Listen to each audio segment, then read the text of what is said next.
नमस्कार साथियों, मैं दिनेश कुमार आप सभी का स्वागत करता हूं आपके अपने प्यारे से YouTube चैनल यज्ञ विद्या के इस ऑनलाइन प्लेटफॉर्म पर, जहां यज्ञ विद्या के द्वारा यज्ञ विद्या की पूरी टीम डेडिकेटेड होकर के कार्य कर रही है।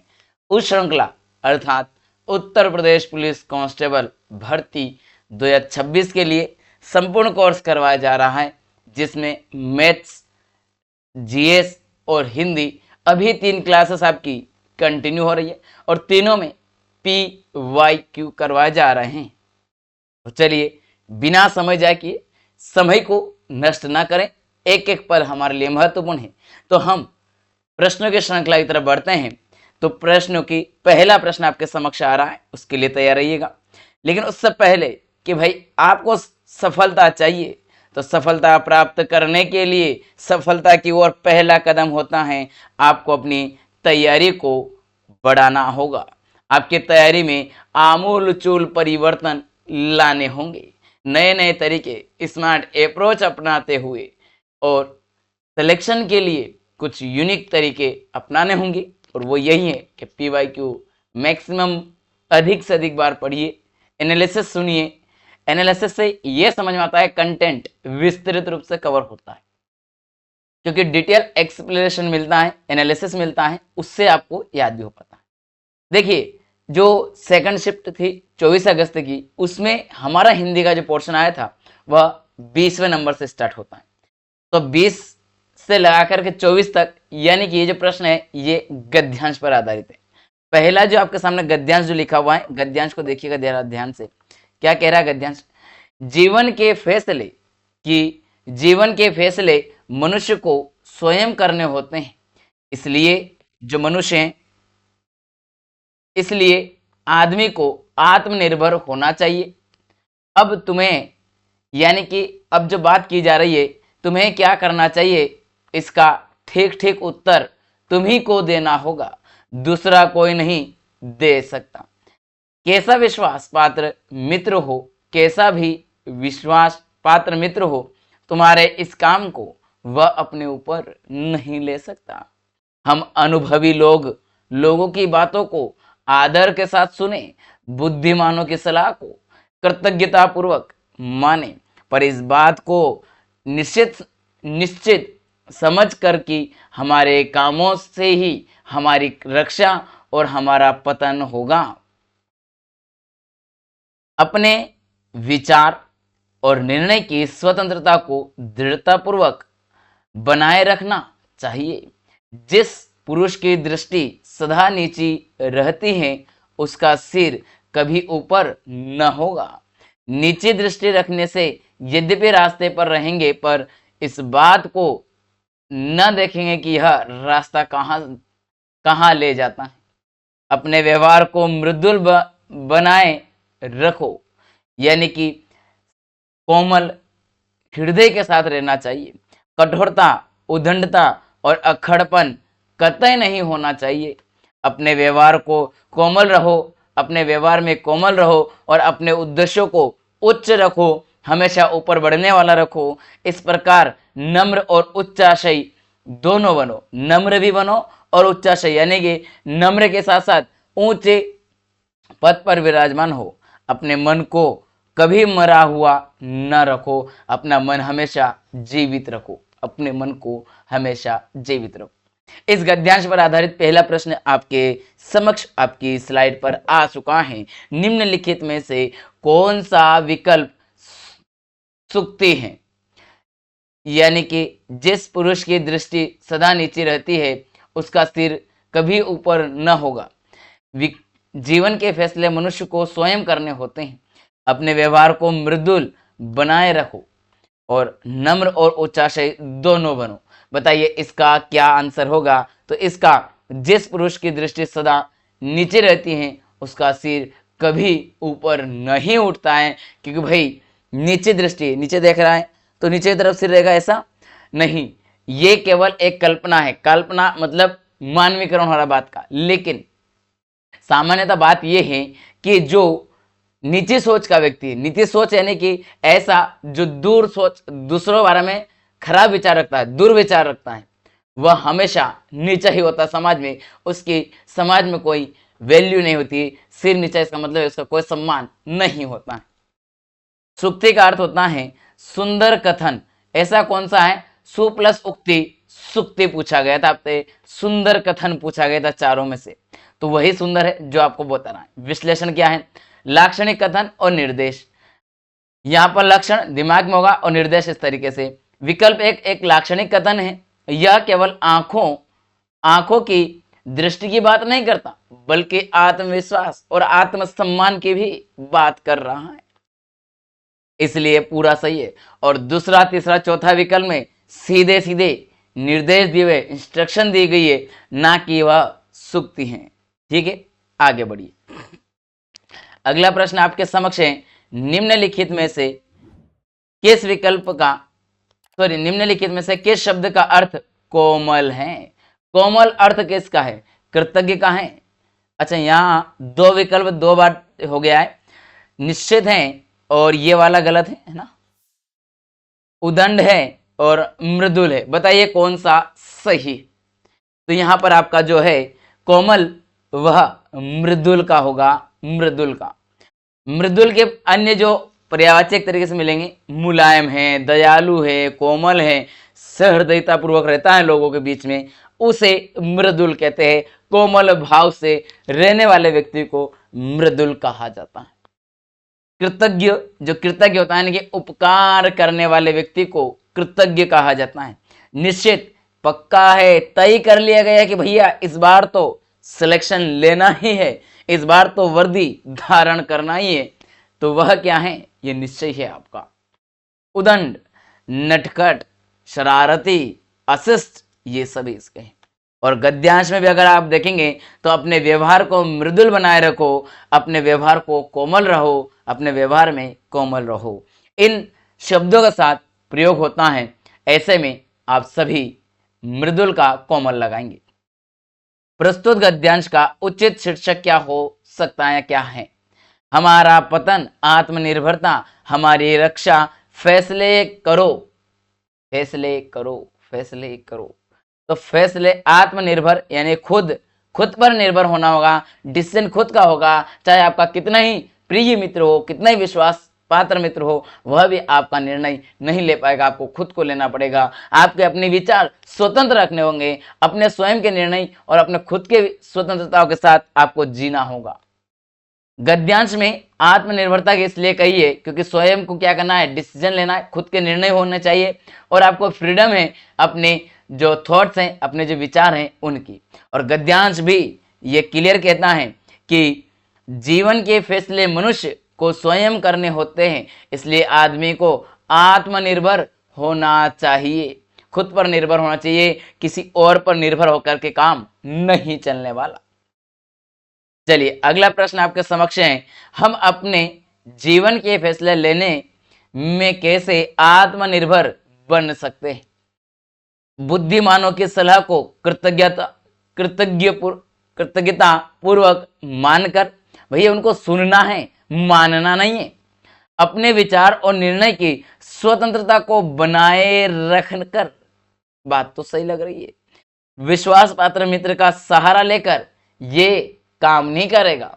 अनुभवी लोगों की बातें सुनकर, बातें सुनना है लेकिन उनको अप्लाई करने की जरूरत नहीं है, उनको केवल सीख लेना, समझना है कि क्या बात कहना चाह रहे हैं, बस बात को ध्यान से सुनना है। यानी कि विकल्प नंबर 2 क्या हो रहा है? ज्यादा सटीक और सही लग रहा है, और 2 ही इसका क्या है? आंसर होगा। सहायक कैसे? सलाह देना, यानी कि आप अपने सलाह ले सकते हैं, मित्र से सहयोग ले सकते हैं, लेकिन अनुभवी लोगों से सलाह ले सकते हैं और बातचीत कर सकते हैं, लेकिन अंततः निर्णय आपका खुद का होना चाहिए, किसी मित्र, किसी सलाहकार उसका नहीं चलना चाहिए। आप क्या सोचते हैं उसके ऊपर, वह निर्णय आपका होना चाहिए। आपके अपने विचार उसमें होने चाहिए, किसी और के विचार उसमें थोपे हुए नहीं होना चाहिए। जैसे आप में से बहुत सारे यज्ञ विद्या की क्लासेस कर रहे हैं और अन्य चैनल पर भी क्लास करते ही होंगे, लेकिन अगर वहां कोई बंदा उनको कहता है, वही जो स्टूडेंट्स हैं उनको कहते हैं कि नहीं, दो जगह नहीं, यही पढ़ना चाहिए, लेकिन वह चाहता है कि नहीं भाई, मुझे तो मैक्सिमम प्रैक्टिस करना है और एक जगह निर्भर नहीं रहूं, अनेकों जगह से मैं कंटेंट लेकर आऊं, क्योंकि हो सकता है यही कंटेंट दूसरी जगह दूसरे तरीके से और अच्छा डेकोरेटेड और साथ में नए नए प्रैक्टिकली एग्जाम्पल के साथ समझाया जा रहा हो, ऐसा भी हो सकता है। तो ऐसे में वो क्या करेंगे, यहां भी क्लास करेंगे। जो होगा ना रियलिटी, क्या आपने अपने मन की सुनी, वह उसका विचार सुना है लेकिन मानी नहीं, आपने अपने खुद के विचार रखे हैं। ठीक है, अपने स्वयं अपने विचार और निर्णय की स्वतंत्रता को दृढ़ता पूर्वक बनाए रखना चाहिए, इसकी बात यहां पर की गई है। अगला प्रश्न आप सभी के समक्ष है, व्यवहार की मृदुलता। व्यवहार की मृदुलता यानी कि कोमलता, कोमल व्यवहार से रहना चाहिए, सहृदयता के साथ रहना चाहिए, सभी के साथ सद्भाव से रहना चाहिए, इसकी बात यहां पर की जा रही है। लोकप्रिय व्यवहार होना चाहिए, लोगों के कल्याण को सोचने वाला होना चाहिए। पतन होने से बचाती है, कठोर बनाती है, नम्र और उच्चाशयी बनाती है। कोमलता यही करती है मेरे भाई, कि नम्र व्यक्ति बनाएगी, हमेशा समाज में उसका मान सम्मान होगा। उच्चाशयी मतलब हमेशा उच्च स्थान धारण करेगा समाज में। जितना कोमल, जितना मृदुल होगा, वह उतना ही उच्च सिंहासन धारण करेगा समाज में। ये एक बात हमेशा याद रखना। मृदुल व्यवहार यानी कि कोमल सॉफ्ट बिहेवियर रखने वाला व्यक्ति हमेशा क्या होगा, नम्रता से रहने वाला होगा। और वह जब इन दोनों का पालन करेगा तो उसको समाज के द्वारा उच्च शासन मिलना, उच्च स्थान मिलना अति महत्वपूर्ण हो जाता है। वो मिल के भी रहता है। आपने देखा होगा बहुत सारे ऐसे व्यक्ति जो टीचर्स होते हैं, उनको भारत सरकार से जो पुरस्कार, पद्म पुरस्कार दिए जाते हैं। क्यों? क्योंकि भाई वह टीचर उसी टीचर को मिलता है जो सद्भाव से रह रहा हो। अपने व्यवहार में कोमल मृदुल रहो, इस प्रकार नम्र और उच्चाशय दोनों बनोगे, गद्यांश में भी कही गई बातें। 25वां प्रश्न, अब आपका साहित्यिक पोर्शन और व्याकरण दोनों मिक्स आने वाले हैं। गद्यांश का यहाँ खत्म होता है। कबीर की उलट बांसियों में कौन सा रस प्रमुख है? शांत रस है क्या, विभत्स रस है क्या, अद्भुत रस है क्या, करुण रस है क्या? एक बात तो तय है मेरे साथियों कि उत्तर प्रदेश पुलिस कांस्टेबल भर्ती में रस भर भर के आएंगे फिर से। क्यों? क्योंकि रसों की श्रृंखला घुमा फिरा के पूछी गई लगातार।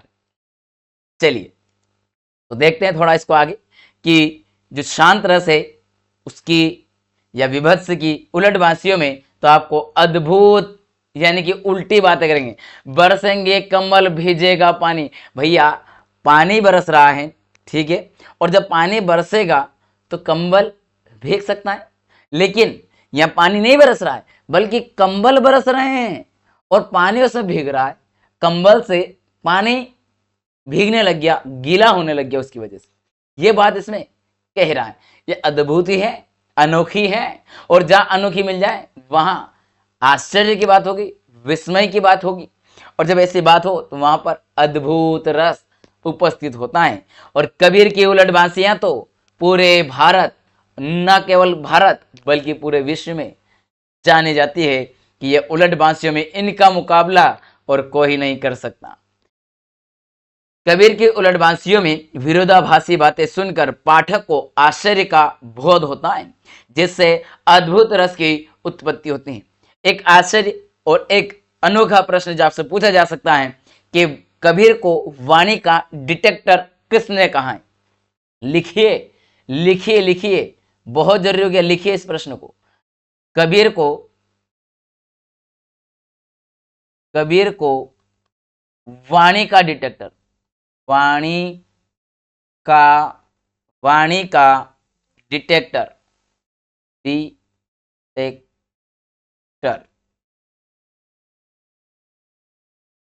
किसने कहा है? तो वाणी का डिटेक्टर कहने वाले व्यक्ति जो हैं वह हैं हजारी प्रसाद द्विवेदी। हजारी प्रसाद द्विवेदी। ठीक है, ये बात आपको याद रखनी होगी, एडिशनल फैक्ट है कबीर जी के बारे में। ठीक है, चलिए आगे की तरफ बढ़ते हैं। अगला प्रश्न, और यह रहा आपके समक्ष अगला प्रश्न, वह है निम्नलिखित में से सही लोकोक्ति का चयन कीजिए। सही लोकोक्ति का चयन करना मेरे साथियों। न 9 मन तेल होगा न राधा नाचेगी, न 10 मन तेल होगा न राधा नाचेगी। 10 मन नहीं, बताइए कौन सा होगा? न 9 किलो तेल होगा न राधा नाचेगी, ना 9 मन पानी होगा ना राधा नाचेगी। कौन सा सही होगा? तो यहां पर आपको ज्यादा सटीकता किसकी जा रही है? एक। ना 9 मन तेल होगा ना राधा नाचेगी, यानी कि कार्य न करने के लिए असंभव शर्त का रख देना, वो क्या होगा? बहाना बनाने जैसी बात हो जाएगी। मान लीजिए आपको क्लास नहीं करना है, तो आप क्या, अरे ये सर तो अच्छा पढ़ा ही नहीं सकते, बिना क्लास देके एनालिसिस किए बोले अरे ये तो अच्छा नहीं पढ़ाएगा। क्यों भाई? पढ़ो तो सही, देखो तो सही। फिर अरे ये क्या इतना डिप में करा सकता है? नहीं करा सकता। देखो मैं एक प्रश्न पूछता हूं, नहीं बताएगा। और ऐसा प्रश्न पूछेंगे जो कभी एग्जाम में उपयोगी नहीं है, ना जीवन में उपयोगी है, ना समाज के कल्याण में है, ना परीक्षा में अंक दिलाने योग्य है।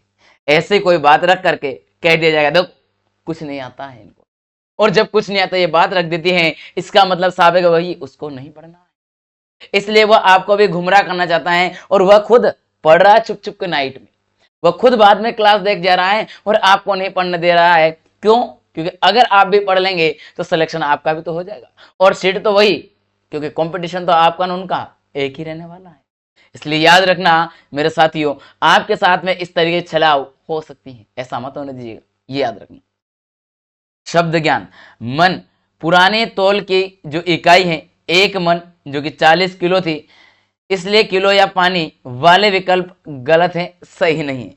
अगला जो प्रश्न आपके सामने है, निम्नलिखित में से कौन सा जोड़ा समरूपी भिन्नार्थक है? समान है लेकिन अर्थ भिन्न भिन्न है। अभिनय नाटक, अवधि अवधि अवधि, अनुचर नौकर, आदि अंत, आदि और अंत।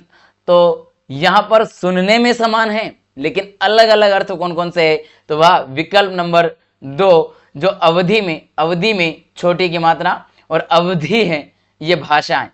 बड़ी है मतलब अवधि में बड़ी है तो भाषा को दर्शाती है। किसको दर्शाती है भाई? भाषा को दर्शाती है। और अगर अवधि में छोटी की मात्रा है तो वह समय या काल का निर्धारण करती है, का निर्धारण। ठीक है, चलिए मेरे साथियों, तो टाइम का हो गया। अभिनय और नाटक एक दूसरे के पर्यायवाची है, वहीं अनुचर और नौकर देखे तो ये भी पर्यायवाची है, लेकिन आदि और अंत को देखे तो यह एक दूसरे के अपोजिट विलोम शब्द हैं। अगला प्रश्न आपके समक्ष है, निम्नलिखित में से कौन सा जोड़ा समरूपी भिन्नार्थक है? फिर से पूछा गया। अच्छा ये प्रश्न रिपीट है, थोड़ा रिपीट हो गया एक प्रश्न। चलिए यहां पर भी इसको अलग तरीके से लिखा हुआ है, थोड़ा रखिए। चरण कमल में कौन सा समास है? चरण कमल में कौन सा समास है? तत्पुरुष, कर्मधारय, बहुव्रीहि और द्वंद्व। तो यहां द्वंद्व, ठीक है,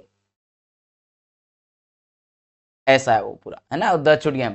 द्वंद्व, बताइए कौन सा चरण कमल? तो यहां पर जो चरण कमल है उसमें कर्मधारय समास है। चरण की तुलना कमल से की गई है, याद रखना। तो उपमेय और उपमान की बात हो रही है।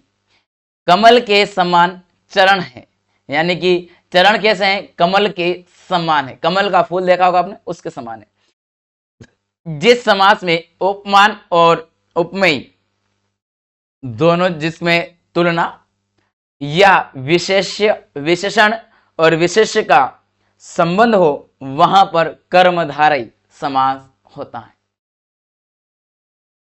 सरोज शब्द का पर्यायवाची शब्द का चयन कीजिए। सरोज, सरोज, अरविंद, गुलाब, मुकुंद, शिरीष। तो यहां मिलेगा आपको ये प्यारा सा गुलाब आपके साथ में आ गया है, देख लीजिए।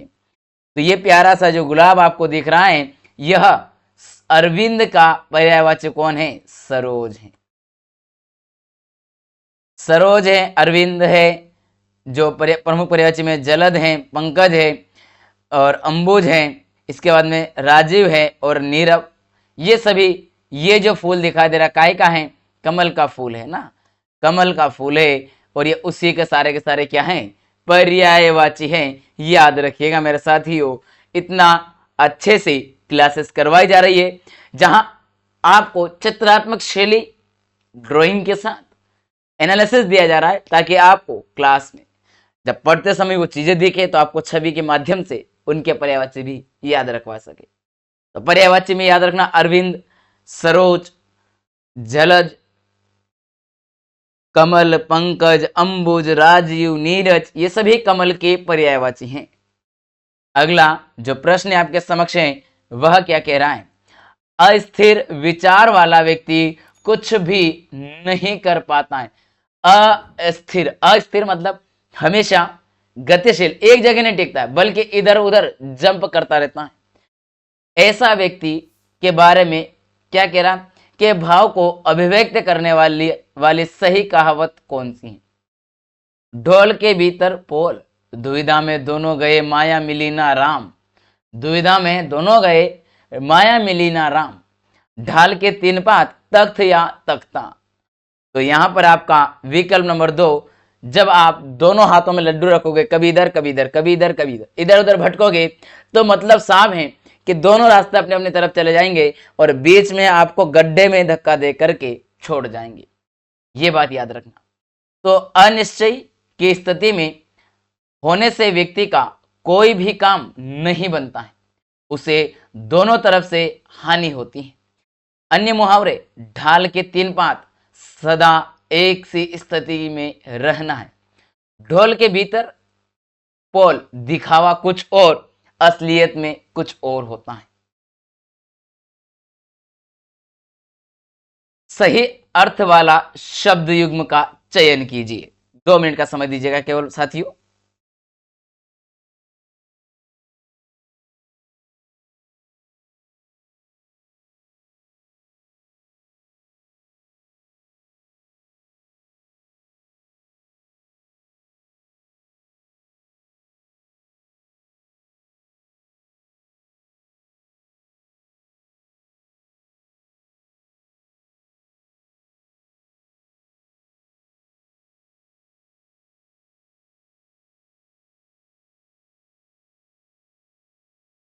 चलिए, आपको प्रॉपर विजिबल हो रहा ना, दिखाई दे रहा ना? थोड़ा ऐसा लग रहा था दिखाई नहीं दे रहा है, नेट में कुछ इशू आ रहा था, नेट में कुछ इशू आ रहा था।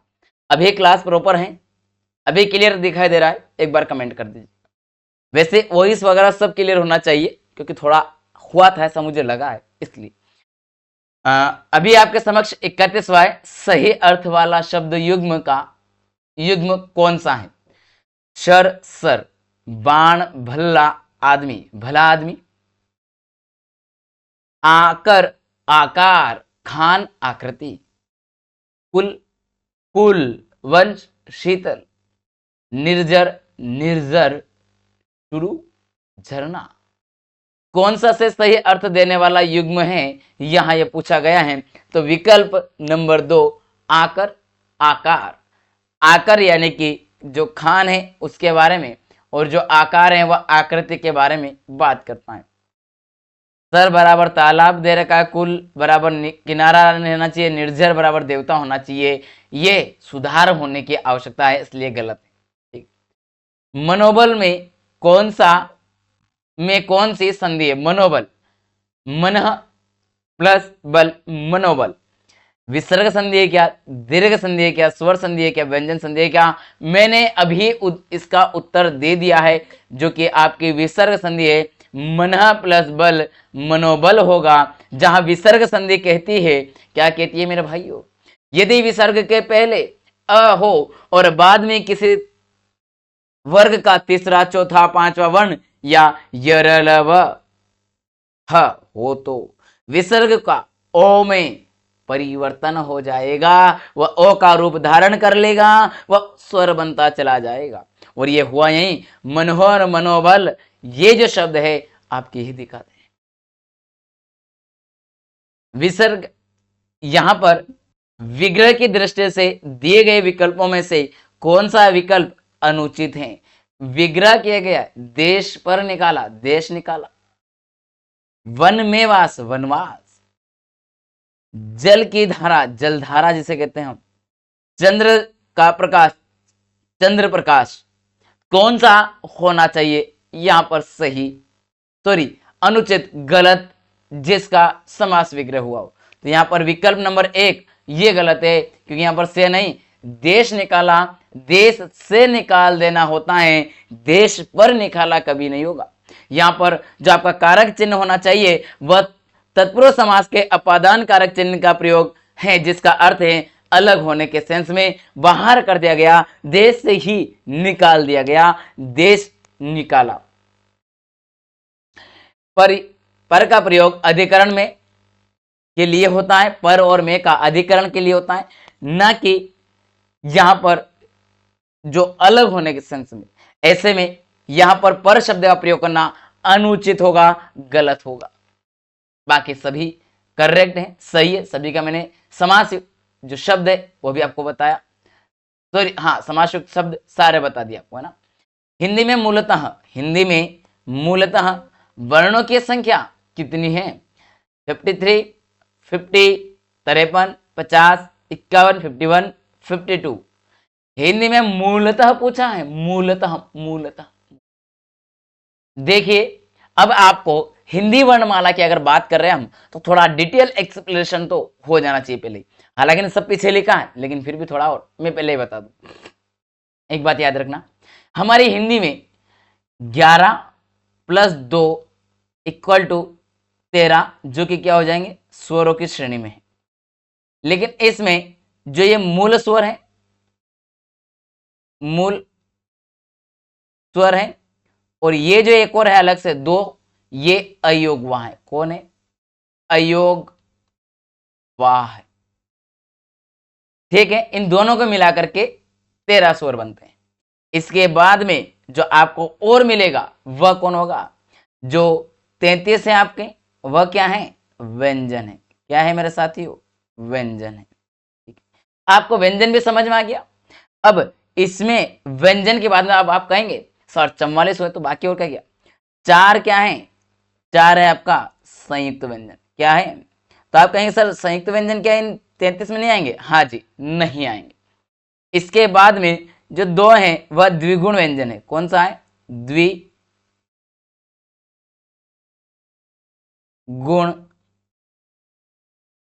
द्विगुण व्यंजन। आप कहेंगे सर द्विगुण व्यंजन कौन सा आ गया?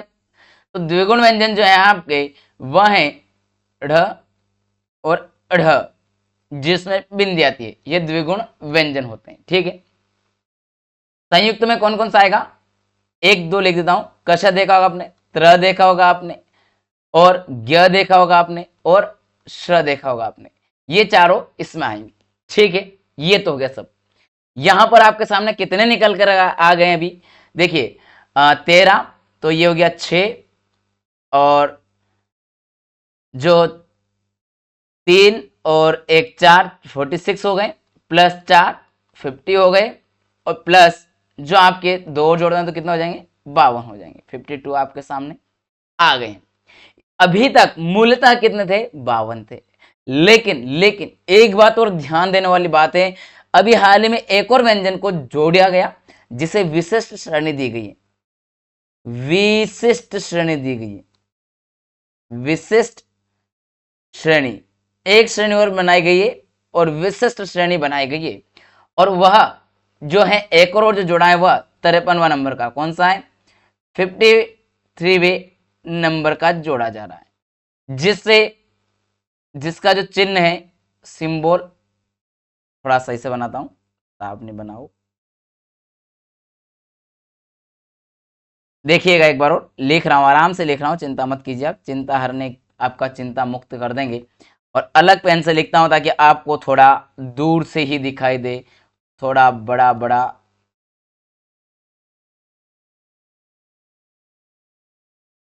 ये जो आपको दिखाई दे रहा है, ये ल जैसा दिखाई दे रहा है, लेकिन दोनों गोले मिक्स रहेंगे इस तरीके से। ये जो बना हुआ दिखाई दे रहा है, इसका ड़ है। क्या है ये? ड़, ल नहीं है, बल्कि ड़ है। ड़। ये लिखा क्यों? क्या आवश्यकता थी इसकी? क्योंकि एक शब्द है कुलकर्णी। कुलकर्णी, हालांकि मैंने आपको पहले बता दिया, लेकिन फिर भी सुन लीजिए। जो कुलकर्णी है यह अशुद्ध है, यह शुद्ध नहीं है। इसका शुद्ध रूप लाने के लिए इसको बनाया गया, और इसका शुद्ध रूप बनेगा, इसका जो शुद्ध रूप बनेगा वो समझिए आप, एक बार आराम से समझ तो चलिएगा। ठीक है, जो इसका शुद्ध रूप बनेगा वह ऐसा बनेगा, कुल करणी। ठीक है, तो यहां पर ल नहीं आएगा बल्कि ड़ आएगा, कुलकर्णी। कुलकर्णी नहीं, कुलकर्णी। ठीक है, ऐसे ही एक शब्द और होता है इसी में ड़ का प्रयोग, जो तिलक लिखते हैं आप, तिलक ऐसे लिखते हैं हम लोग अधिकतर उत्तर भारत में, लेकिन ये तिलक शब्द है मराठी भाषा का शब्द, और मराठी भाषा का शब्द होने के कारण जो तिलक भी लिखा जाएगा वह भी कैसा लिखा जाएगा, इस तरीके से लिखा जाता है। तिलक भी कैसे लिखा जाता है, ऐसे ही लिखा जाता है। ये बात याद रखना मेरे साथियों, क्योंकि यह नया अपडेट है। ये अपडेट आपको बहुत कम क्लासेस में, ना केवल पेड बल्कि यूट्यूब वगैरह सभी जगह ये अपडेट नहीं मिलेगा हिंदी का, जो मैं आपको दे रहा हूं। क्योंकि हिंदी अक्सर ये माना जाता है कि करंट अपडेट नहीं होता है, लेकिन हाँ नहीं होता है भाई, लेकिन कुछ ऐसे चीज हैं जो करंट अपडेट हो जाती है, उसमें ये हो चुका है। ठीक है, अभी तो इस प्रश्न का उत्तर आपको 52 लगाना है, क्योंकि ये मूलतः पूछा, विशेष श्रेणी यहां पर नहीं पूछी गई। व्यंजन सॉरी स्वर कितने हैं, 11 हैं। इसमें व्यंजन कितने हैं, 33 हैं। संयुक्त व्यंजन कितने हैं, 4 हैं। अयोगवा कितने हैं, 2। मैंने दोनों अयोगवा स्वर के साथ में जोड़ दिया, आपको बता दिए। द्विगुण व्यंजन कौन से हैं, ड जो हैं ये 2 हैं। कुल मिलाकर के कितना हो गया, 52 हो गया। लेकिन मैंने आपको कुछ और बताया है, वह कौन कौन से बता दिए हैं, कुछ एक्स्ट्रा एक और कुल करने वाला ड़ जो है वह 53वां जोड़ा गया है। ध्यान देने वाली बात यहाँ एक और ये भी है, जब हम वर्णों की बात करें तो एक तरीके से और प्रश्न आता है, और वह भी हम कवर करेंगे। देखिए क्लास थोड़ी एक आध मिनट बड़ी हो जाएगी चलेगी, लेकिन जो एनालिसिस है पूरा डिटेल में करेंगे, एक एक बिंदु को कवर करते हुए चलेंगे। हमारा एक ही मोटिव है, इस बार सिलेक्शन से कम कुछ नहीं, तो भैया डिटेल पढ़ने में हमें कोई दो राय नहीं। जो व्यंजन है 33, इनको भी अलग अलग श्रेणियों में डिवाइड किया गया है। इनमें स्पर्श व्यंजन है, स्पर्श व्यंजन है, इसके बाद में अंतस्थ व्यंजन है, अंतस्थ स्पर्श व्यंजन है, और अंतस्थ व्यंजन है। ये अलग श्रेणियां बता रहा हूं मैं कि इन्हें अलग अलग श्रेणियों में और भी लिखा गया है। वह कौन सी श्रेणियां हैं वही बताने का प्रयास कर रहा हूं। इसके बाद में जो आपको मिलेगा वह है अंतस्थ हो गया उष्म व्यंजन, उष्म व्यंजन। ठीक है, देखिए अब यहां पर हम क्या कर रहे हैं, थोड़ा सा समझने का प्रयास करते हैं। स्पर्श व्यंजनों की संख्या कितनी है, 25। कितनी है, 25, जिसमें आप क चो ट ता जो त तक है, यानी कि कचोटता प्यार जो है उसमें से निकलेगा कचोटता। इसके ट्रिक है इनको याद रखने की, व्यंजनों को। कचोटता प्यार है, प्यार है, जरा शर्म कर लो, पूरा याद हो जाएगा, है ना। जरा शर्म, तो शर्म की आवश्यकता पड़ेगी हमें, शर्म।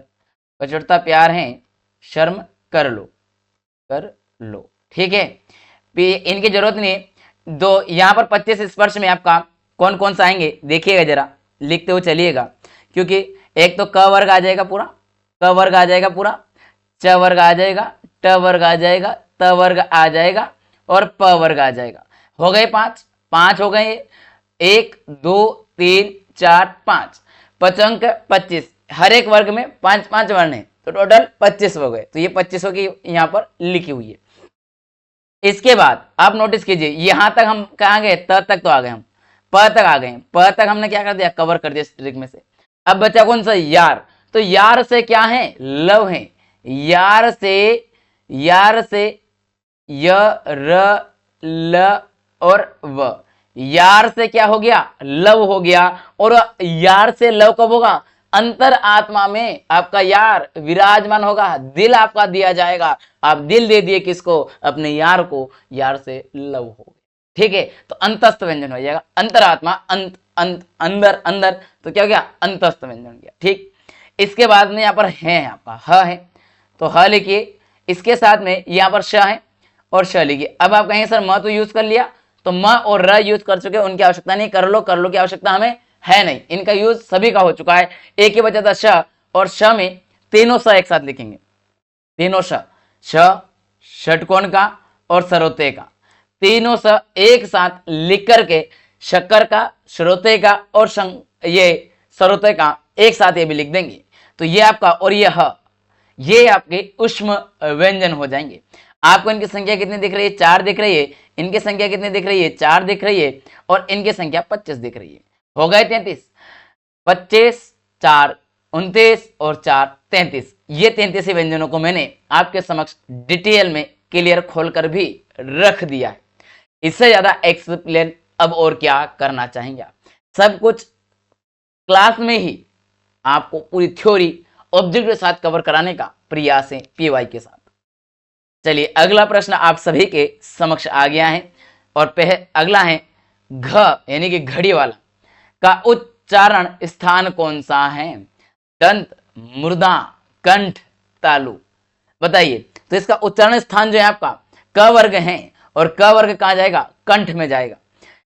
कंठ में जाएगा क वर्ग। क से कंठ। देखिए क से क है और कंठ में भी शुरुआत कहां से होगी? कंठ में भी जो शुरुआत होगी वह कहां से होगी भाई? वह क से शुरुआत होगी। तो क से कंठ याद रख लेना। तो हिंदी वर्णमाला में जो आपका उच्चारण स्थान है महत्वपूर्ण है, जिसमें क वर्ग, क, ख, ग, घ, अंग्य के सभी वर्णों का उच्चारण स्थान जो है वह कंठ से किया जाता है। यहां पर क वर्ग कंठ, च वर्ग तालु, ट वर्ग जो आपका मुर्दा और त वर्ग दंत होता है। साथियों एक बात और याद रखना, जो क वर्ग है उसके बारे में हम बात करने जा रहे हैं। जी हां, बात करने जा रहे हैं। देखिएगा ध्यान से। क से तो याद हो गया कंठ। चाचा जी ने जो तिजोरी की चाबी क्या करी? ताला लगा के रख रखा। तिजोरी में चाचा जी ने ताला लगा रखा। तो चाचा जी से च वर्ग और ताला लगा रखा, तालु हो गया।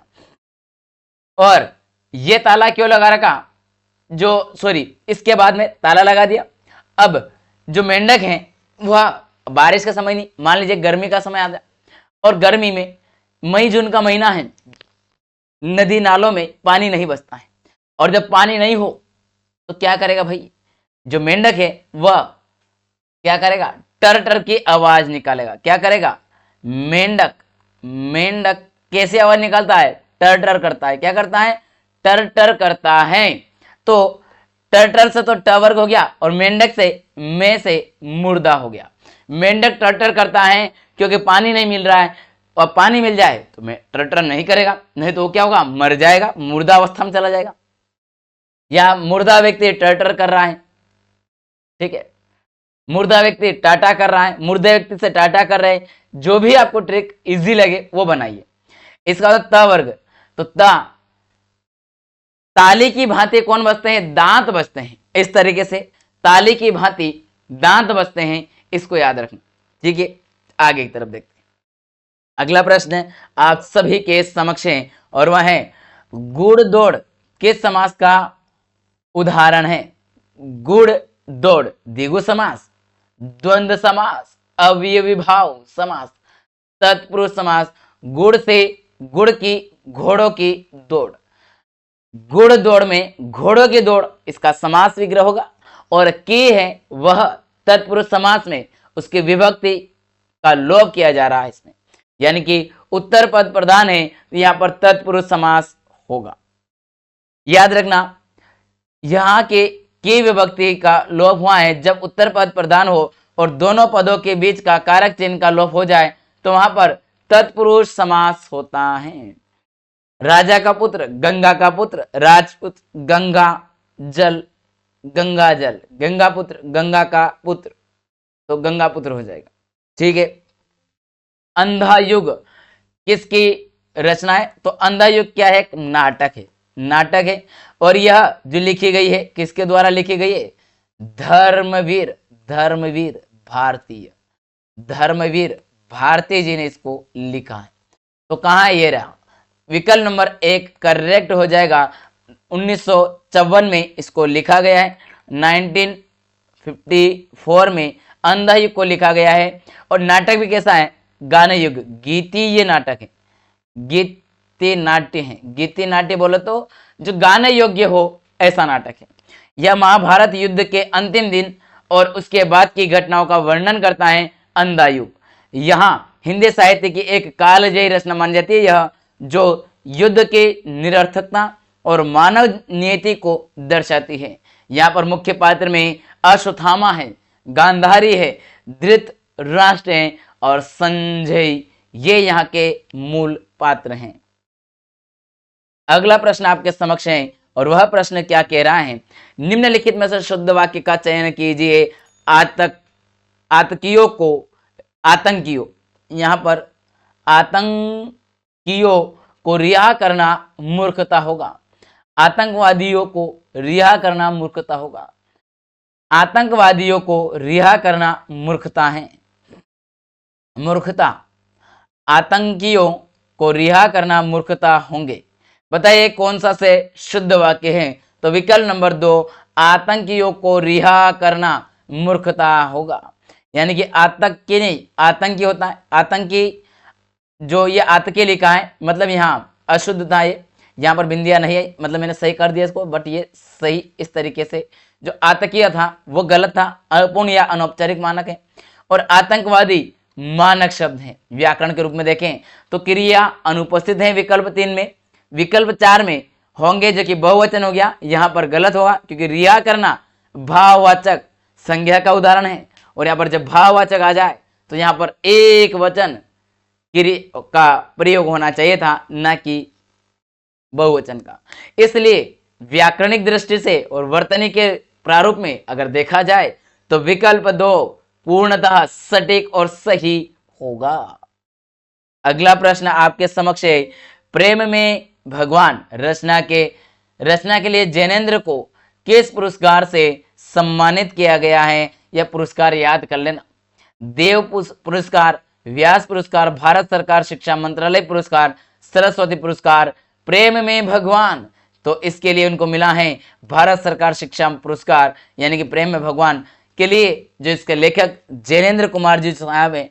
जैनेन्द्र कुमार प्रसिद्ध हिंदी मनोविश्लेषणवादी उपन्यासकार हैं। इनको 1952 में 1952 में उन्हें इस कृति के लिए भारत सरकार के शिक्षा मंत्रालय द्वारा पुरस्कृत किया गया।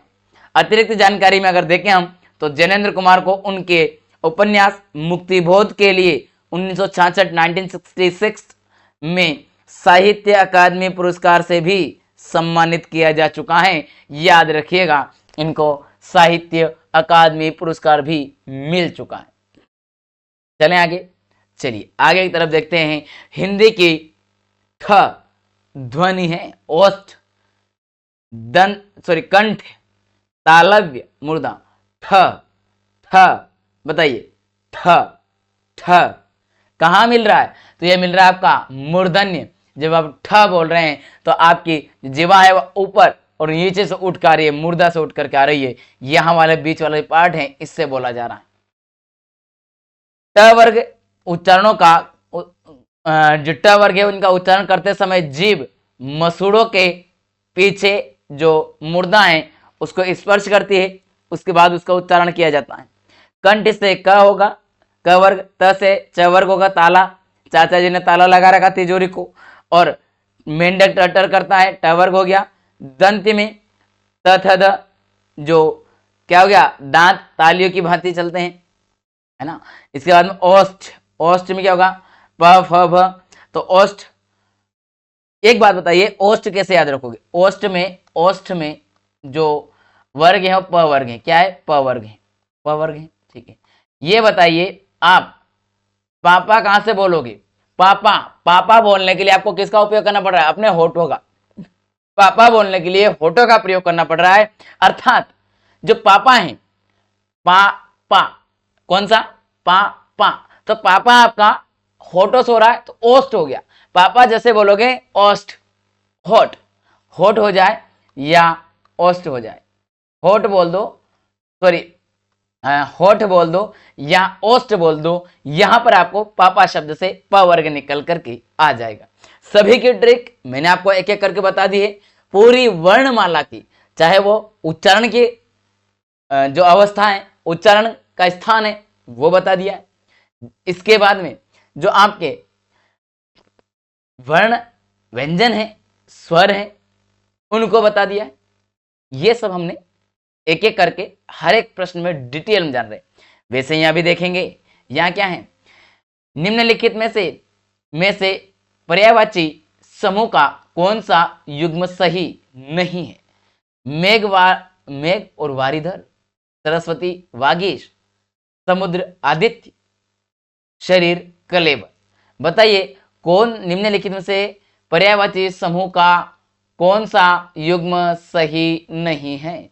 तो यह जो है आपका विकल्प नंबर 3 समुद्र और आदित्य, क्योंकि समुद्र जो आपका सागर है, महासागर है, उनके होना चाहिए था पर्यायवाची। और आदित्य जो सूर्य है, दिनकर हैं। और जो आप यहाँ पर दिनेश भी अगर कहेंगे, तो ये भी क्या है, सूर्य का पर्यायवाची है। दिनेश आपके सामने बैठा है तो पढ़ा रहा है हिंदी, का नाम भी दिनेश है, या सूर्य का पर्यायवाची है, याद रखना। अच्छा, नीरज सर आपको पढ़ाते हैं, नीरज सर किसका पर्यायवाची है? बताइए। नीरज शब्द अभी बताया थोड़ी देर पहले, कमल का फूल दिख रहा था, जी हाँ, याद आ गया, बहुत बढ़िया। एक और जो सूरज सर आपको मैथ से पढ़ा रहे हैं, किसका पर्यायवाची देख लीजिए, एक और लिख दो यहाँ पर, सूरज किसके पर्यायवाची? सब सूर्य के। इधर सूर्य के हो गए 2 और 1 कमल। तो याद रखिए, आपका स्वागत, मार्गदर्शन जो कर रहे हैं वह कमल के फूल के साथ चल रही है, याद रखना। यानी कि हमेशा कमल का फूल वही रखा जाता है जो विद्या की देवी हो, उनको ही चरण में स्पर्श होता है, और जहां विद्या का वास होता है वहां कमल का फूल अवश्य होता है, याद रखना। वह सफलता की तरफ सद्भाव और साथ ही साथ ऊंचाइयों, सफलता को दिलाने वाला संकेत माना जाता है। निष्कर्ष में हम देखिए, पर्यायवाची में सागर, जलधि, रत्नाकर और पयोधि, ये सभी समुद्र के पर्यायवाची है। और आदित्य जो कि सन, इसके पर्यायवाची में सूर्य, दिनकर, भास्कर, रवि, दिनेश, सूरज, ये सभी क्या हैं? सूर्य के पर्यायवाची। समुद्र और आदित्य के पूर्णता भिन्न है, अलग अलग है। मेघ वारिश को कहते हैं, वारिधर जो है मेघ को ही कहा जाता है। शरीर जो है आपका, यह कलेवर को कहा जाता है। सरस्वती वागीश यानी कि उस देवी को कहा जाता है, ठीक है। अगला जो प्रश्न आपके समक्ष है वह कौन सा है? सोरठा छंद की विषम पंक्तियों में कितनी मात्रा होती है? सबसे पहले तो हम बात कर ले विषम किसे कहेंगे? 1 और 3। और सम किसे कहेंगे भाई? सम किसे कहेंगे? तो जो सम कहेंगे वह कौन है? वह है आपका 2 और 4। यानी कि कुल कितने चरण होंगे? तो चरण जो होंगे 4 चरण होंगे, ठीक। अब यहाँ एक शब्द और है सोरठा। इस सोरठा को भी हम समझेंगे। सोरठा किसका उल्टा होता है? दोहा का उल्टा होता है। दोहा में जो मात्रा होती है उसका जस्ट अपोजिट मिलेगा आपको, कौन सा? सोरठा। यहां पर जो 13, 11 मिलती है किसकी? दोहा में। और सोरठा में क्या हो जाएगा? सोरठा में आपको जस्ट इसका अपोजिट 11 और 13 मिल जाएगी। अब आपका पहला कौन सा जा रहा है? 11 गया, तो 11, 13, 11, 13, ये पहला, ये दूसरा। देखिए यहां पर थोड़ा नंबरिंग जो है आपको मैं कलरफुल से करूं, पहला, दूसरा, तीसरा, चौथा। तो ये दूसरा, ये सम हो गए, ये सम हो गए, ये तो सम हो गए, ये तो सारे सारे सम हो गए। और ये क्या हो गया? ये जो दोनों हैं, ये दोनों क्या हो गए आपके? विषम हो गए, विषम पंक्तियां हो गई, विषम पंक्तियां, या यूं कहें विषम चरण हो गए, ठीक है। तो यहां आपको कौन सा आना चाहिए? विकल्प नंबर 4 आपका एकदम 100% सही करेक्ट होगा। सोरठा एक अर्ध सममात्रिक छंद का प्रकार है। ध्यान दीजिएगा मेरे साथियों, अर्ध सममात्रिक का उदाहरण कौन है? वह सोरठा है, जो कि दोहा का पूर्णतः उल्टा चलता है, उल्टा, ठीक। पहले चरण में जो कि विषम मात्रिक चरण, जिसमें पहला और तीसरा, देखिए पहला है और ये तीसरा है, जो कि एक जैसे कलर से आपको चरण दे रखे हैं। ये वाला चरण, ये दोनों जो मिलेंगे आपको यहां मिलेंगे, ये विषम चरण है और इनमें मात्राएं 11-11 होगी। और दूसरा और चौथा जो है ये सम, व्हाइट कलर वाले है, ये सम चरण है। और जब सम चरण है तो वहां पर 13-13 मात्राएं होगी। मेरे साथियों, एक एक डिटेल एक्सप्लेनेशन कर दिया और ये ट्रिक मैंने पहले आपको लिख दी गई है, समझाता हुआ हर एक बात चल रहा हूं, किसी प्रकार की कोई जल्दबाजी नहीं कर रहा हूं, डिटेल एक एक चीज समझा रहा हूं। क्यों? क्योंकि आपको इस बार 26 में पाना है तो थोड़ा तो अपडेट होना पड़ेगा। 43 के लिए किस कारक चिन्ह का प्रयोग होता है? अगला प्रश्न कह रहा है के लिए जो कारक चिन्ह है वो किसका है, यह पूछा गया। याद कीजिए, पहली क्लास, दूसरी क्लास, तीसरी क्लास, पहली दूसरी तीसरी में लगातार इन कारक चिन्हों का मैंने डिटेल एक्सप्लेनेशन आपको दिया है, समझा है, सब कुछ करवाया है। अब तो याद होगा। अपादान के लिए कर्म, संप्रदान या संबंध, तो के लिए है तो संप्रदान के लिए याद रखना। जिसके लिए कोई क्रिया की जाती है या जिसे कुछ दिया जाता है उसे संप्रदान कारक कहते हैं। इसका जो विभक्ति चिन्ह है को और के लिए दोनों ही संप्रदान जो कारक चिन्ह है उसके लिए प्रयोग होते हैं। कारक चिन्ह और विभक्ति चिन्ह अगर देखें, कारक और उसका चिन्ह देख ले तो कर्म को फिर से लिख दिया हूं, कर्म को जो विकल्प में दिए उन सभी को, कारक जो कर्म है को के लिए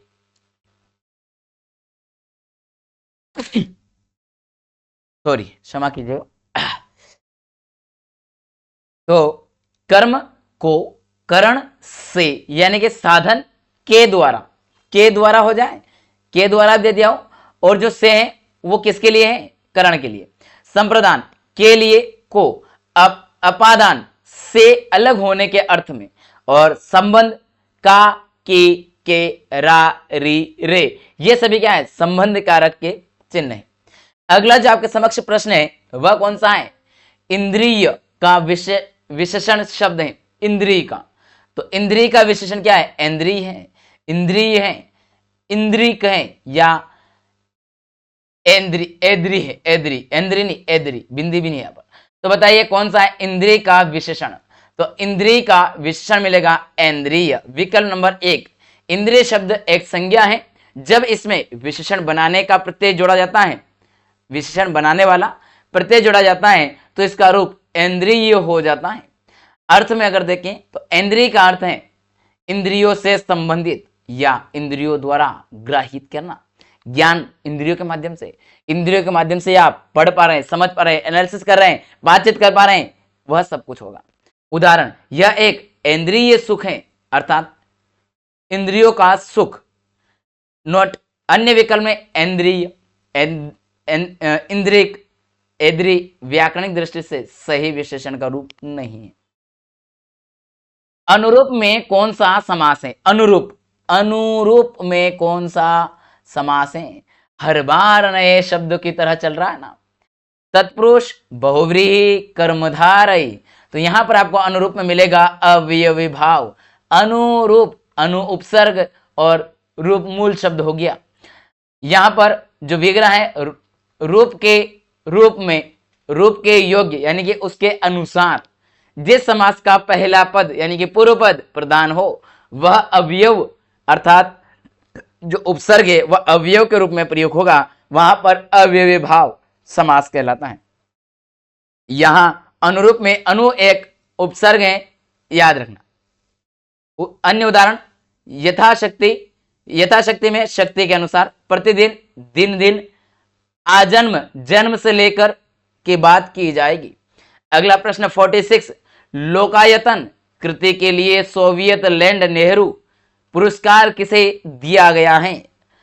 लोकायतन कृति, लोकायतन नामक एक रचना है, उसके लिए सोवियत लैंड नेहरू पुरस्कार दिया गया है, वो कौन सा है? रामविलास शर्मा, सुमित्रा नंदन पंत, गोविंद मिश्र, केदारनाथ। कौन है लोकायत के रचनाकार? सुमित्रा नंदन पंत, याद रखना इनको। कवि है सुमित्रा नंदन पंत जो छायावाद के प्रमुख स्तंभ हैं। कृति लोकायतन यह एक महाकाव्य है जो गांधीवादी दर्शन पर आधारित है। पुरस्कार, इस कृति के लिए उन्हें सोवियत लैंड नेहरू पुरस्कार प्रदान किया गया है। अतिरिक्त जानकारी अगर जाने तो पंत जी को चिदम्बरा के लिए ज्ञानपीठ पुरस्कार, ये पूछा जा चुका है, चिदम्बरा के लिए किसे पुरस्कार दिया गया? तो ज्ञानपीठ पुरस्कार मिला है सुमित्रा नंदन पंत को। हिंदी का प्रथम भी मिला हुआ है, याद रखना, ठीक है। इसे इन्हें प्रकृति का सुकुमार कवि भी कहा जाता है। सुमित्रा नंदन पंत को निम्नलिखित में से कौन सा शब्द पुल्लिंग है? आभार, दया, माया, भाषा। तो पुल्लिंग शब्द, मैं आपका आभार करता हूं, दया कीजिए, मेरे ऊपर दया कीजिए। माया, माया देखी के मन मुआ, मरी मरी गयो शरीर, माया मिली ना मन मुआ, मरी मरी गयो शरीर, कबीर कह गए भाई। भाषा, आपकी भाषा कैसी है? यहां पर आभार शब्द पुल्लिंग है, बाकी जो आभार है, मैंने उनका आभार व्यक्त किया, एक पुल्लिंग शब्द है। दया, दया आ गई, स्त्रीलिंग है। माया, सब मोह माया है, ये भी आपका स्त्रीलिंग आता है। भाषा, हिंदी भाषा अच्छी है, हिंदी भाषा अच्छी है ना, वैसे यह स्त्रीलिंग हो जाएगा। 48 पशु, पांचु, पण। यहां तीन शब्द एक जैसे हैं, कर्मशः सही अर्थ प्रकट करने वाला शब्द युग में इन तीनों का अपने आप में कर्मशः इसी क्रम में सही अर्थ किस में लिखा है? जानवर, मूल्य, प्रतिज्ञा। पतंगा, रात्रि, गंध। नेवला, घाव, उड़द। जानवर, रेत, मूल्य। तो पण जो मूल्य होता है, याद रखना, चौथा में क्लियर लिखा है। और जो पांचु है वह रेत या धूल को कहा जाता है। कि पहली बार सुना होगा आपने। पशु सबको आता, पण यानी कि मूल्य। जो इतिहास में हमारा भारत के इतिहास को अगर देखेंगे तो जो वहां पर प्राइस, रुपए, जिसे हम आज कहते हैं वैल्यू जो चलती थी, वह पण में चलती थी। पहले सिक्के पण कहलाते थे, इसलिए सही क्रम 4 में दिया गया है। अगला प्रश्न आपके समक्ष है, जो कि अ वाला पूछा गया है कि अ उपसर्ग से बना शब्द कौन सा है? अधपका, अवगत, गत, अवगत, औ लगा हुआ है। अनहित, जो कि हित का अनहित हो रहा है। अताह, अताह, अतः। तो बताइए कौन सा बनेगा? तो यहां पर आपको अतः बनेगा, क्योंकि अ यहां पर था में था, जो कि गहराई की बात करता है, अतः हो गया। जिसकी गहराई का पता ना हो वहां पर अ उपसर्ग लग करके अतः हो गया। अधपका में अध उपसर्ग है, अवगत में अव है, अनहित में अन है। याद रखना, इन सभी को मैंने पढ़ते टाइम लगभग बोलता चला जा रहा था आपको। अमीय का पर्यायवाची आम्र, वेश, सुधा, मधुप। अभी बताए थे, मतलब इससे पिछले वाली क्लास में अमीय पूछ लिया गया था। तो यहां पर जो सुधा है यह इसका पर्याय है। अमी का तद्भव रूप, जिसका अर्थ होता है अमृत होता है, तद्भव रूप। ठीक है, जो अमी है वह तद्भव रूप है और इसका तत्सम अमृत है। पर्यायवाची देखिए, सुधा, सोम, पीयूष, अमीय, सुरभोग, जीवन नोदक, जीवनोदक। आम्र, आम, विष, जहर, गरल, मधुप, भोरा, भ्रमर। ये इसके क्या हो जाएंगे? जो आपके आम्र का आम हो जाएगा, विष का जहर गरल हो जाएगा, मधुप का भोरा या जो भ्रमर हो जाएगा। 51वां नंबर का प्रश्न है, निम्नलिखित में से कौन सा स्वर संधि का उदाहरण है? पवन, संयोग, मनोहर या नमस्कार। तो यहां पर जो स्वर संधि है उसका उदाहरण पूछा गया है। पो प्लस वन, पो, पो, पो, तो यहां पर तो नहीं आएगा। संयोग, स प्लस यहां पर भी मनोहर, विसर्ग, नमस्कार। बताइए कौन सा आना चाहिए? तो यहां पर आपका जो पो प्लस वन, पवन शब्द में अयादि संधि है, और यहां से हमसे सिर्फ स्वर पूछा है, तो स्वर में अयादि स्वर संधि का उदाहरण पवन बनेगा। ओ के बाद कोई भिन्न स्वर आता है तो ओ का अर हो जाता है, पो प्लस अन पवन बनता है। यहां पर ओ और अ मिलकर के अव का निर्माण, व का निर्माण कर रहे हैं। ठीक है, अव का, ठीक है, याद रखना। और अ प में जुड़ जाएगी अ की मात्रा। पवन जो शब्द है आपके समक्ष, वो क्या कह रहा है? स्वर संधि, अयादि स्वर संधि बनेगा। संयोग, सम प्लस योग, व्यंजन संधि, क्योंकि यहां पर जो सम है वो बन रहा है, वह मात्रा में जा रहा है, स्वर में, सॉरी, जो बिंदी का रूप धारण कर रहा है, पंचमाक्षर बन रहा है। मनोहर, मन प्लस अर, विसर्ग स्वर संधि। नमस्कार, नमः प्लस कार, विसर्ग स्वर संधि, सॉरी विसर्ग संधि, स्वर नहीं आगे, याद रखना। ठीक है, ये रहे हमारे जो कि संधि वाले प्रश्न। अब इसके आगे है 52, 52वां प्रश्न। गीदड़ का स्त्रीलिंग क्या होगा? गीदड़, गिदड़िया, गीदड़न, गिदड़, गिदड़ी। तो गीदड़ का स्त्रीलिंग गिदड़ी होगा, विकल्प नंबर 4 में दिया हुआ। अब ध्यान से देखिए, हिंदी व्याकरण में अकारांत जो पुल्लिंग शब्दों को हिंदी स्त्रीलिंग बनाने के लिए अक्सर शब्द के अंत में ई यानी कि बड़ा, जो कि पी, इस तरीके से बड़ी ई प्रत्यय जोड़ा दिया जाता है। जैसे लड़का का लड़की बन जाएगा, बकरा का बकरी बन जाएगा, देव का देवी बन जाएगा, गिदड़ का गिदड़ी बन जाएगा। नोट, यद्यपि यहां पर जो कुछ प्राणीवाचक शब्दों में नर में माधा होगा, लगाकर भी लिंग परिवर्तित होता है, परंतु गीदड़ के लिए गिदड़ी शब्द व्याकरणिक रूप से प्रचलित और शुद्ध रूप माना जाता है, और यहां हमारे बोर्ड ने भी यही आंसर माना है। 53वें नंबर का प्रश्न क्या कह रहा है? जो क्रिया अभी हो रही है, अभी चल रही है, अभी क्लास क्या हो रही है? चल रही है, अभी आप क्लास देख रहे हैं, तो अभी हो रही है, उसे क्या कहते हैं? उसे संदिग्ध भूत, सामान्य वर्तमान, अपूर्ण वर्तमान, संधि वर्तमान, क्या कहेंगे बताइए? जो क्रिया अभी हो रही है उसके लिए यहां पर अपूर्ण वर्तमान होगा। परिभाषा देखिए, परिभाषा क्या है? क्रिया के जिस रूप से यह पता चले कि कार्य वर्तमान काल में शुरू हो गया है लेकिन अभी समाप्त नहीं हुआ है, अर्थात चल रहा है, उसे अपूर्ण वर्तमान काल कहते हैं। वाक्य के अंत में रहा है, रही है, रहे हैं आदि का क्या होता है? प्रयोग होता है। आदि का जानकारी मिलती है वाक्य के अंत में। अगर रहा है, रही है, रहे हैं ऐसे चिन्ह का प्रयोग हो रहा है तो वह आपका क्या होगा? अभी वर्तमान में चल रहा है, अपूर्ण है, पूरा नहीं हुआ। सामान्य वर्तमान की अगर बात करें तो क्रिया का सामान्य रूप से पता चलता है, जैसे वह पढ़ता है, ऐसा हो रहा है। संदिग्ध में वह पढ़ता होगा, संदेह हो रहा है, डाउट है, पढ़ रहा है कि नहीं पढ़ रहा है, ये कंफर्म नहीं है। और संदिग्ध भूत, भूतकाल में कार्य होने में भी संदेह, जैसे उसने खाया होगा, उसने खाना खाया नहीं खाया पता नहीं। ठीक, अगला प्रश्न 54वें नंबर का, निम्नलिखित वाक्यों में से किस वाक्य में आसन्न भूतकाल है? अभी बताएं, आसन्न भूतकाल हो सकता है मैं भी चलूं, वे दिल्ली चले गए, मोहित स्कूल पहुंच चुका है, शिक्षक पढ़ा रहे हैं। अब इसमें आपको आसन्न भूतकाल बताना है, होंगे शिक्षक पढ़ा रहे होंगे, तो यहां पर मोहित स्कूल पहुंच चुका है। क्रिया के जिस रूप से यह पता चले कि कार्य अभी अभी या निकट समय में कंप्लीट यानी समाप्त हुआ है, वहां पर आसन्न भूतकाल होता है। आसन्न भूतकाल स्कूल पहुंच चुका है, यह दर्शाता है कि यह क्रिया अभी अभी खत्म हुई, अभी पूर्ण हुई है। यहां पर हो सकता है मैं भी स्कूल चलूं, यह संभाव्य, मैं भी चलूं तो यह संभावना, संभाव्य भविष्य, जो कि संभाव्य भविष्य काल का उदाहरण बनेगा। दिल्ली, वे भी दिल्ली चले, यह चले गए, वे भी दिल्ली चले गए, पता नहीं कब गए, तो ये भूतकाल, सामान्य भूतकाल बनेगा। शिक्षक पढ़ा रहे होंगे, यह वर्तमान, संदिग्ध वर्तमान, संदेह हो रहा है।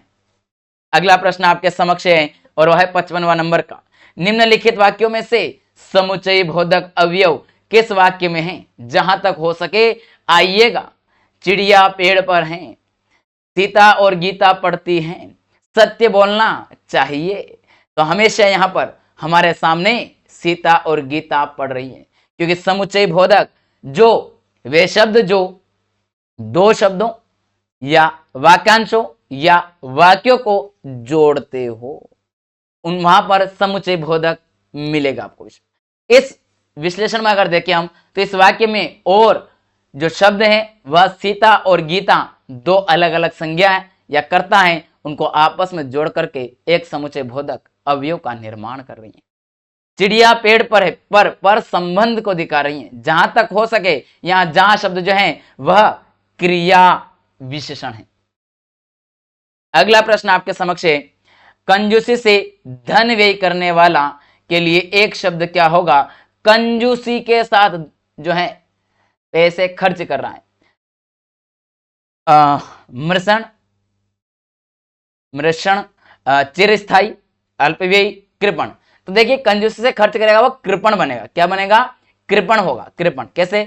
कंजूसी से खर्च व्यय करने वालों को कृपण कहा जाता है, कंजूस कहा जाता है। जो कम खर्च करता हो, खर्च तो करता है लेकिन कम कर रहा है, कंजूसी से नहीं, खर्च कर रहा है कम, वह अल्प व्ययी होगा।